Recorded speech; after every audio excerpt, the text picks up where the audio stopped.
वाह! और युवा इवेंट में इनको बुलाया गया। मतलब देश भर में सिर्फ सबसे एलिजिबल युवा उस मीडिया समूह को रिया चक्रवर्ती दिखाई पड़ रही थी। और भी लोग आए होंगे, लेकिन रिया चक्रवर्ती उनको युवा कैंडिडेट के रूप में मिला, जिनको उनको आमंत्रित करने के लिए दिल लगता था, बाग-बाग हो रहा था कि रिया को अगर नहीं बुलाएंगे तो उनका कार्यक्रम सफल नहीं होगा। एक से एक पात्र फिल्मी दुनिया में युवा के रूप में मिल जाएंगे, मेल, फीमेल। एक ढूंढेंगे तो हजार मिलेगा, लेकिन रिया को लाया गया। रिया के लिए पूरा शो अरेंज किया गया और उस शो में पहला ही सवाल दागा गया कि जब आपको सुप्रीम कोर्ट से क्लीन चिट मिल गया, देखिए साहब, इसको कहते हैं नैरेटिव बिल्ड करना, इसको कहते हैं ब्रांड बिल्डिंग करना, और इसको कहते हैं, और अभी जो हमें जानकारी मिल रही है, अभी इस बारे में मैं पुख्ता नहीं हूं, लेकिन इस ब्रांड बिल्डिंग के पीछे बहुत गहरी साजिश चल रही है। उसके बारे में मैं थोड़ा कंफर्म हो जाऊं तो मैं बताऊंगा। राजनीति से संबंधित है ये मामला, लेकिन उस पर मुझे थोड़ी जानकारी मिल जाए तभी मैं आपसे शेयर करूंगा कि राजनीति और रिया का रिश्ता क्या है। कुछ पक रहा है बिहाइंड द कर्टन। इस ब्रांडिंग को क्यों किया गया और ब्रांडिंग एक समूह पर आया क्यों?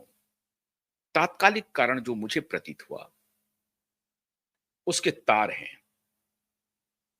जिस समूह में यह कार्यक्रम आयोजित हुआ है, उस समूह में एक क्राइम रिपोर्टर कुछ दिन पहले ज्वाइन किए हैं। मुझे नहीं मालूम अभी भी वो हैं या नहीं, लेकिन कुछ दिन पहले उन्होंने ज्वाइन किया था। उनको महाराष्ट्र का प्रमुख बनाया गया है। वो पहले किसी और नेटवर्क में थे, क्राइम रिपोर्टर थे, अच्छे क्राइम रिपोर्टर हैं। मेरी कोई उनसे कोई जाति दुश्मनी नहीं है। वो निश्चित रूप से मुझे जानते होंगे, मैं भी जानता हूं, मैंने नाम सुना है। एबीपी न्यूज में हुआ करते थे, स्टार न्यूज जो पहले था उसमें वो क्राइम रिपोर्टर थे। कंटेम्प्ररी हैं हम लोगों के, एक दो साल जूनियर होंगे या हमारे साथ के होंगे। तो उनको प्रमुख बनाया गया है महाराष्ट्र का।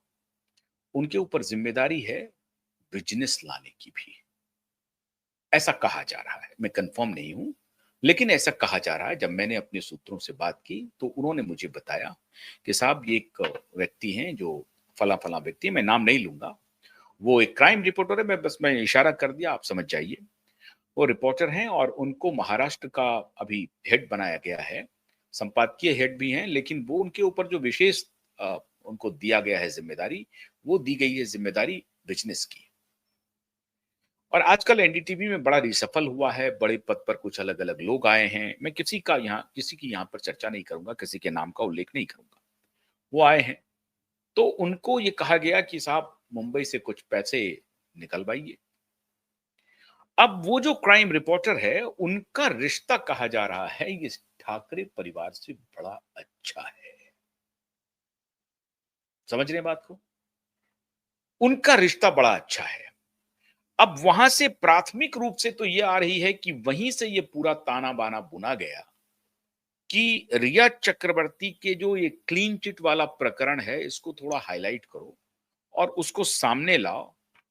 और उसकी चूंकि 30 तारीख को तारीख पड़ी हुई है और वहां छुट्टी नहीं है महाराष्ट्र में, तो 30 सितंबर को महाराष्ट्र गवर्नमेंट को जवाब देना है और 10 अक्टूबर को रिया चक्रवर्ती को पटना सीबीआई कोर्ट में जवाब देना है।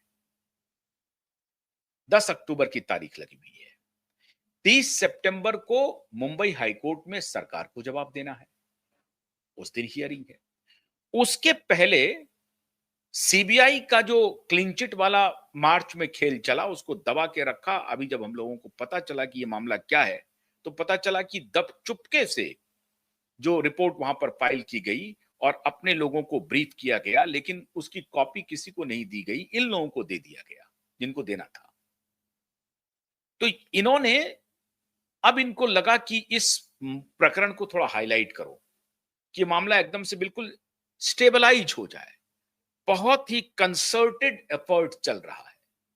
हर एक स्टेक होल्डर अपना अपना रोल प्ले कर रहा है। सीबीआई अपनी भूमिका प्ले कर रहा है। राजनीतिक पार्टियां बेशर्मी से अपनी भूमिका अदा कर रहा है, बेशर्मी से, बेखौफ होकर के, बेखौफ होकर के। मुझे कहने में कोई झिझक नहीं है। बेशर्मी के साथ इस प्रकरण में अपनी भूमिका अदा कर रहा है।